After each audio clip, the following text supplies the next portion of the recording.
Okay guys, I'm back. I'll give you 3 guesses and the first 2 don't count what we're going to build today.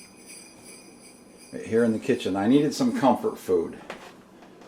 So let's see, what do we have? We have a quart of home canned tomatoes. Good old Campbell's tomato soup. 2 cans of Joya red kidney beans. A little bit of pre-minced garlic.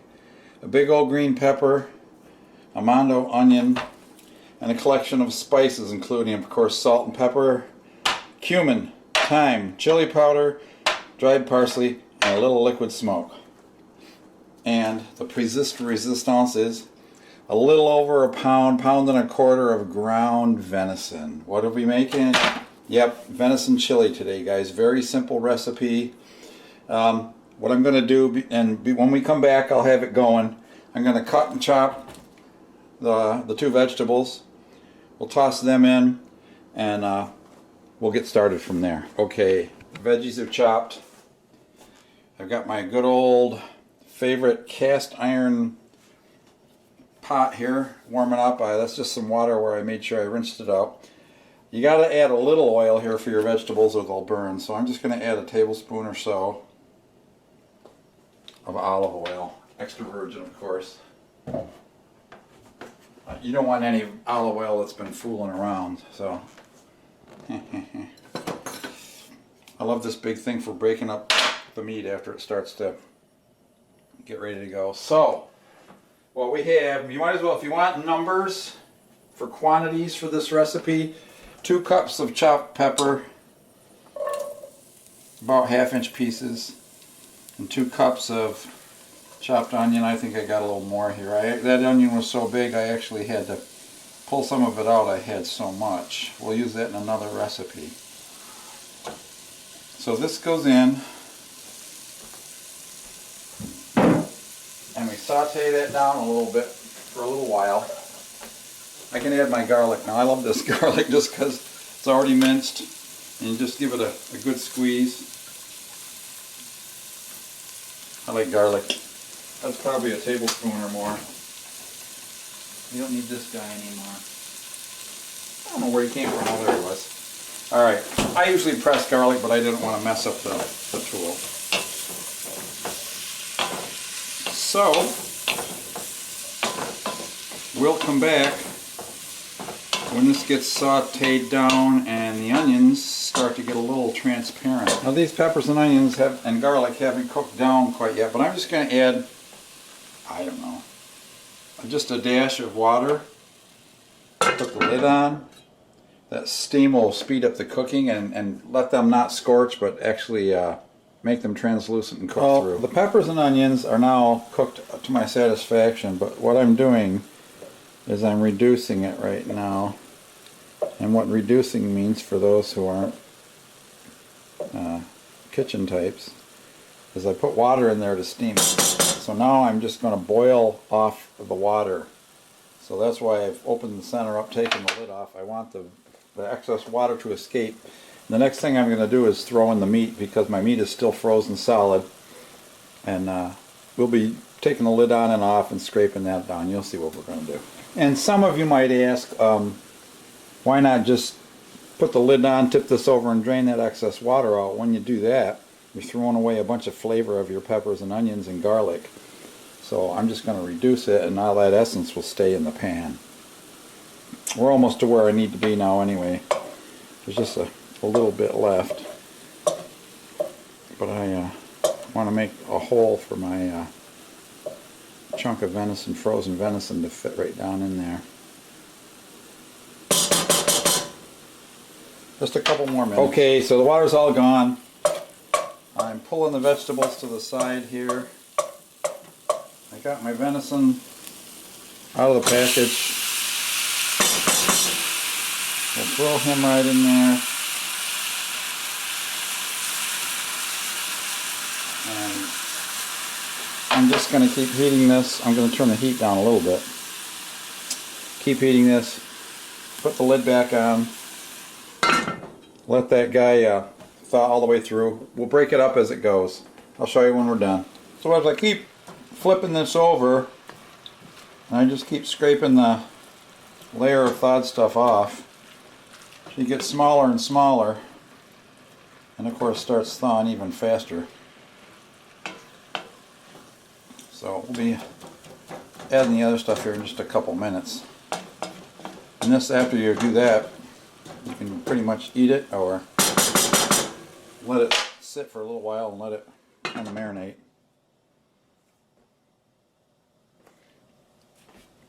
And guys, let me know, if you like these cooking videos, little quickies. I'll do some more. I'll show you how I make my peanut brittle. I'll show you how I make my Italian sausage, snack stick, whatever. If you don't, dislikes are okay too. Just let me know what you like and what you don't like, and I'll try to keep the videos coming for you. Alright, we'll check you in later. Okay, so the big chunk of meat's thawed and broken down, and still a little pink in there, so it's not thoroughly cooked, but this is the point at which I like to add my spices. So always got to have a good shot of chili powder. Let's see how this cap opens. This is a new thing. Yeah, that ain't near open enough. We're just going to take the lid off. Now, this is subjective on how much you want in here. My wife doesn't like it too hot, so maybe a tablespoon and a half. And then you've got your ground cumin, which is that spice that smells Mexican. And that one's still sealed. And I also like to put in like half a teaspoon of thyme. And yeah, that's not enough either. Probably a tablespoon or two of dried parsley. Believe it or not, parsley is actually a very good spice for such things. This cumin that I got out is not open yet. Let me see if I got an open one. I got cumin seed. Your honey, don't put the things in here so you can't see the labels. Cumin is that spice that kind of smells like underarms. There's another ground cumin. Let's see if this one's open. Yeah, this one's open. Alright. So, I would say, I don't know, maybe a little over a teaspoon, a couple teaspoons. Alright. So for now, as this meat starts to get cooked all the way through, we got to flip it around here a little bit. You know how taco meat, they always add the spices to just the meat first. What's my thought on this? We're adding like taco meat to our chili, right? Right. And chili actually doesn't have meat in it.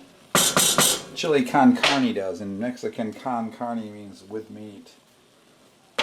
Oh yeah, and I like to give it a couple of shots of liquid smoke. Gives it a little campfire flavor. Yep. Going to hit it with a little salt. Again, don't do too much right now. You can always season it up, but you can't take it out. And black pepper. Black pepper will also add to the heat now. As I said, we don't like it real hot, so you may want to up your hot spices. Again, anything in here you don't like, you can leave out or replace.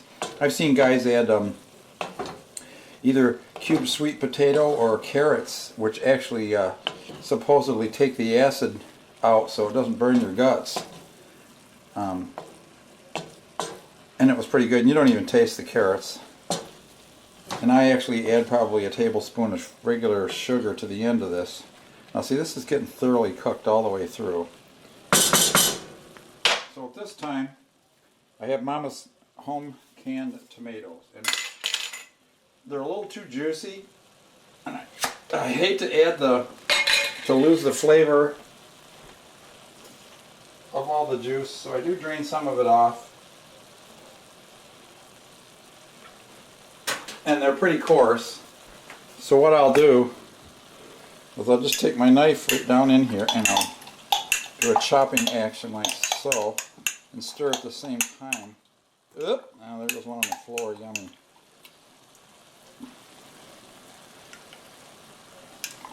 To try to break these up, these are kind of tough. She must have got a batch of tough tomatoes. Anyway. So I'm going to flop those right in there. Look at my stupid mess here.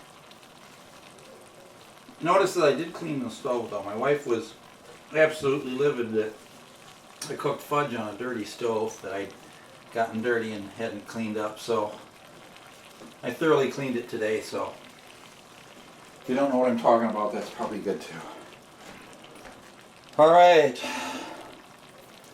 next little ingredient we're going to put in here is the old Campbell's soup. Now this actually does kind of sweeten it a little bit, and what it does is it makes the tomato sauce between the beans and stuff sticky and makes it more homogeneous and creamy kind of. So we like it that way. I don't think that'll fit in there. Go that way.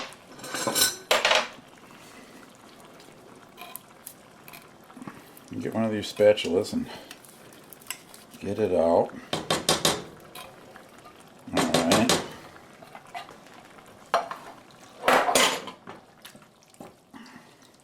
Sometimes if it looks too dry, you have to add another can of tomato soup. So, as you can see, this is nice and thick and chunky, but when I add the other ingredients, it's gonna loosen it up a little more too. I'm starting to get some red color. Now I did get out an extra can of beans because I got to see how many we actually have in here and how it looks. Now, because this is so thick, I'm going to add the bean juice and all, because actually that has a lot of flavor to it. And just add your favorite brand of beans. It don't matter. Sometimes I get Tops brand. I'm shaking it up to try to get the sediment off the bottom, which again is flavorful. So there's two, and we might, as I said, amp this up to a third one if we get a look at how many beans it looks like. The meat to bean ratio.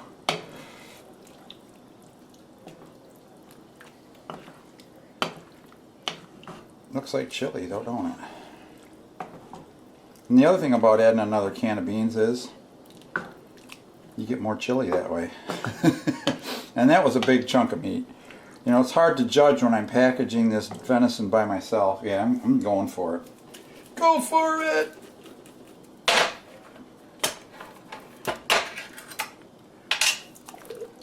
Alright, now we got a full pot. All out.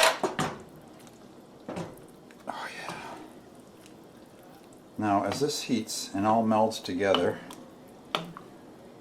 but you see how nice and thick that is? There ain't no juiciness hardly to this. And I'm going to taste it after it gets warm to see what the level of tomato-ishness there is.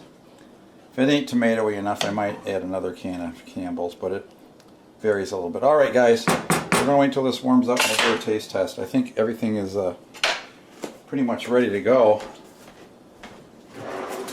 I do need to... I got something sticking me in the bag. Like a little something in my shirt that feels like a splinter. No, I think we're good. After that gets hot, we're going to have to add a little bit of more of the Mexican spices. It's not real spicy right now because it's a big batch. Okay guys, we'll come back later. Alright. Quick shot from the sugar thing. I don't know, maybe a tablespoon.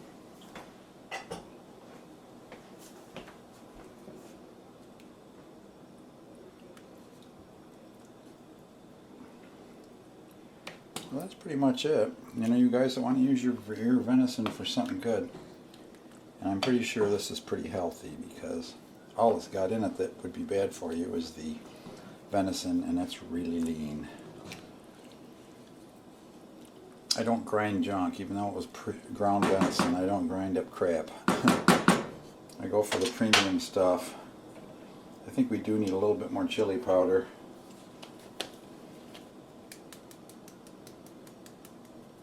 So, chunky. Let me shake this and break that up.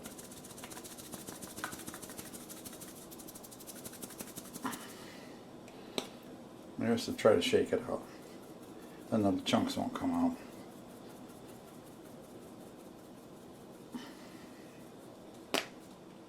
Looks like an upgrade.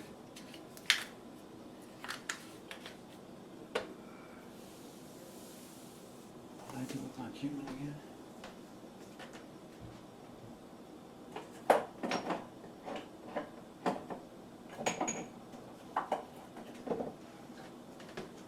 Oh, there it is, hiding on me. Alright. Again, it's all to taste, so there's no specific measure of that other than your tongue.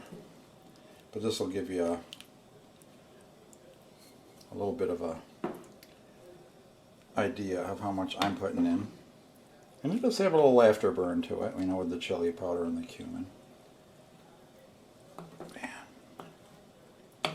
Now, my wife usually likes me to make cornbread with this, cornbread muffins, but I couldn't find another leftover mix. We're kind of snowed in here. We only went out last night to see the Trans-Siberian Orchestra in Rochester, which is a phenomenal show. If you have never seen them, go see them. That'll come out of a concert that played in heavy metal style, classic Christmas tunes, and you come out feeling all Christmassy and good inside. Plus you get to see some great guitar playing and incredible pyro and effects. I mean, I've never seen anything come close to that as far as their effects. Alright. This is beginning to get hot too.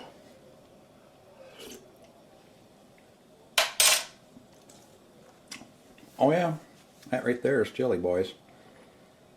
So, I don't know what else I can tell you. Merry Christmas, Happy New Year. We'll see you again next time. Again, let me know if you like my little cooking videos here, and maybe we'll do some more. Thank you. God bless. Take care.